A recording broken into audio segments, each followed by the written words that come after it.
रंजना कभी ब्रश नहीं करती थी।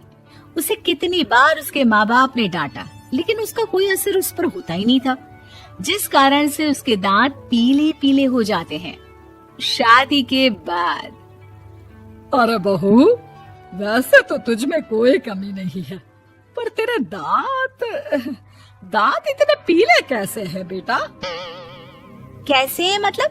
कोई सर्जरी थोड़ी ना कराइए। वो तो क्या नाम, मैं ब्रश नहीं करती थी तो पीले हो गए। अब क्या करूं? आप कहे तो लाल करवा लूं या फिर काले? यार ये क्या है, क्यों माँ से लड़ रही हो? लड़ रही हूँ? अरे मैं लड़ रही हूँ या ये बोल रही है कि दांत पीले हैं, पीले। अरे तपस्या थोड़ी ना की है इन्हें पीले करने के लिए। बकायदा ब्रश नहीं किया है 20 साल तक, तब जाकर। छी, कैसी बात कर रही हो? ये उस वक्त तो पीले नहीं थे जब हम लोग तुम्हें देखने आए थे। अरे तब साफ करवा लिया होगा डेंटिस्ट के पास जाकर। अब देखो कैसे पीले पीले लग रहे हैं। रंजना सास की तरफ गुस्से से देखती है। फिर शुरू हो गई पीले पीले पीले। अरे पीले तो तब भी थे जब मेरे हाथ का रसगुल्ला उड़ा उड़ा कर खा रही थी और बोल रही थी, लड़की नहीं गुणों का खजाना दे रहे भाई साहब आप। खैर, अब वो लोग करते भी तो क्या करते, पीले दांत वाली बहू पल्ले पड़ी थी तो झेलना तो था ही। एक दिन कीर्तन में रंजना गाना गा रही थी।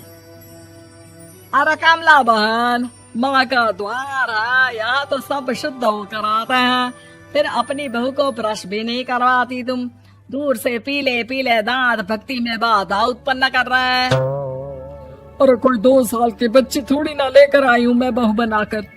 अच्छी खासी लड़की है, अरे कैसे करवाऊं ब्रश? ये तो उसे खुद करना चाहिए ना। अब माँ बाप तो इसके जैसे तैसे निपटा दिए, ये नहीं सोचा कि सास कैसे संभालेगी। सास बहू को लेकर घर आ जाती है, लेकिन सोच लेती है कि अब इसे लेकर कहीं नहीं जाएगी। अगले रोज बहू कहती है, अरे क्या हो गया, मंदिर नहीं जाना क्या? कीर्तन का वक्त हो रहा है। मेरी मधुर वाणी से कान्हा जी जागते हैं और सोते हैं। आप तो जानती है ना उनकी भक्ति में कितना मन लगता है मेरा। वो क्या है ना, तबीयत ठीक नहीं लग रही है मेरी, आराम करूंगी मैं। तबीयत ठीक नहीं लग रही? अभी तो मिथुन के गाने पर नाच रही थी आप, और अब बोल रही है कि तबीयत ठीक नहीं लग रही। अरे भक्ति में मन लगा लो सासू माँ, ऊपर जाना है, क्या मुंह दिखाओगी आप? हाँ? सास को बहू की बात पर गुस्सा आ जाता है। मैं क्या मुंह दिखाऊंगी, इसकी चिंता तो ना कर, समझी? अपने मुंह की चिंता कर, जो ये पीले पीले दांत लेकर हर जगह पहुंच जाती है। पता है लोग कितना मजाक बनाते हैं। ना जी ना, मैं नहीं जाना कहीं तेरे साथ। तो ये बात है, कोई ना, मत जाओ, मैं अपने कमरे में ही बैठकर भक्ति कर लूंगी। ऊपर वाला दांत थोड़ी ना देखता है, मन देखता है, भावना देखता है। और अरे बस बस, तू सब कुछ दिखा, बस ये सफेद चमकदार दांत ना दिखाना किसी को, है? जा यहाँ से। बहू को सास की बात का कोई फर्क नहीं पड़ता, वो तो जैसी थी वैसी ही रह जाती है। सुबह नहाकर किचन में खाना बनाना, फिर खाना खाना, कीर्तन भजन करना और सो जाना। एक दिन, माँ जी मैं सहेली के घर जा रही हूँ, शाम को लेट आऊंगी। हाँ हाँ तो जाना, मैंने कौन सा तेरी आरती करनी है घर पर बैठकर। रंजना सहेली के घर जाती है, जहाँ वो पार्टी में जाने की तैयारी कर रही होती है। अरे शिखा, कहाँ जाने की तैयारी कर रही है? मैं गलत वक्त पर आ गई क्या? अरे नहीं यार, उल्टा सही वक्त पर आई है।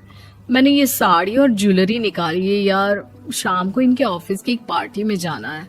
बताना कैसा लग रहा है ये सब? नहीं यार, इस ड्रेस के साथ तो वो वाली ज्वेलरी अच्छी लगेगी। हाँ हाँ सही बोल रही है, मैंने ध्यान ही नहीं दिया। वैसे तो हमेशा से मस्त फैशन सेंस रखती है। तो बड़ा जाती होगी ना पति के साथ पार्टी में। रंजना कुछ नहीं बोलती, बस सोचती है कि यार काश ये बात सही हो जाती, पर मैं क्यों नहीं जाती पार्टी में? क्या इन लोगों की कोई पार्टी होती नहीं होगी? रंजना घर आती है और रात में पति से सवाल करती है, एक बात बताइए, आप मुझे किसी पार्टी में क्यों नहीं ले जाते? क्या आपकी यहाँ ऑफिस में पार्टी नहीं होती? पति बेचारा क्या कहता कि दांत पीले हैं तुम्हारे इसलिए। अरे कोई पार्टी होती नहीं हम लोगों के ऑफिस में, तो कहाँ से लेकर जाऊं? और मार्केट, मॉल, कहीं वीकेंड घूमना, कहीं तो। अरे यार, सारे हफ्ते में एक छुट्टी मिलती है, तो सोचता हूँ कि आराम ही कर लूं। क्यों? रंजना मन मार के रह जाती है। पहले कभी सास के साथ मंदिर जाया करती थी, लेकिन वो भी सास ने ले जाना बंद कर दिया। घर बैठी बैठी रंजना बोर हो जाती है। तभी उसे आइडिया आता है और वो मायके जाने का सोचती है। सासू माँ, 2 दिनों के लिए मम्मी के घर जा रही हूँ। अच्छा अच्छा ठीक है, आराम से जा। और हाँ, माँ से कुछ अच्छी आदत सीख कर आना कि कैसे शरीर के हर भाग की तरह दांतों की सफाई भी जरूरी होती है, समझी? शुरू हो गई ना आप? वो लोग आपकी तरह नहीं है कि छोटी छोटी बात का बतंगड़ बना दे। उन लोगों के लिए मैं मायने रखती हूँ, ना कि मेरे पीले पीले दांत। रंजना माँ को बिना बताए उन लोगों को सरप्राइज देती है, लेकिन जैसे ही वो दरवाजे पर पहुंचती है, अंदर देखती है कि घर वाले कहीं जा रहे होते हैं। अब माँ, काश रंजना दीदी के दांतों वाली प्रॉब्लम नहीं होती, तो वो भी हम लोगों के साथ चलती ना बुआ जी की बेटी की शादी में। हाँ बेटा, लेकिन अब उसे कौन समझाए कि उसको उसके पीले दांत नहीं दिखते, लेकिन उसके आसपास के लोगों को कितना एम्बैरेसिंग फील कराते हैं। मुझे तो कितनी बार उसके स्कूल की टीचर ने शिकायत की कि उसके साथ कोई लड़की बैठना भी नहीं चाहती, और ना ही कॉलेज में कोई उससे बात करना चाहता था। लेकिन पता नहीं क्यों उसे ये बात समझ में ही नहीं आती। कोई कमी नहीं है उस लड़की में, बस यही कि दांत पीले हैं। वो तो भला हो जीजा जी और उनकी माँ का, जो दीदी को जैसी है वैसे ही रखा हुआ है। रंजना को अपने घर वालों की बात सुनकर बहुत दुख होता है। वो सोचती है कि वो क्या करे, लेकिन फिर वो सीधा डेंटिस्ट के पास जाती है, अपने दांत चमकाती है और कसम खाती है कि वो रोज ब्रश करेगी। अरे क्या हो गया?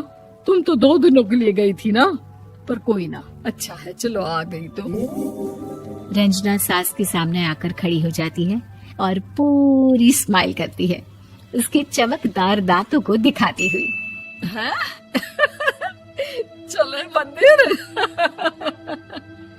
माँ, मुझे माफ कर दीजिए, मैंने आप लोगों को बहुत एम्बैरेसिंग फील करवाया।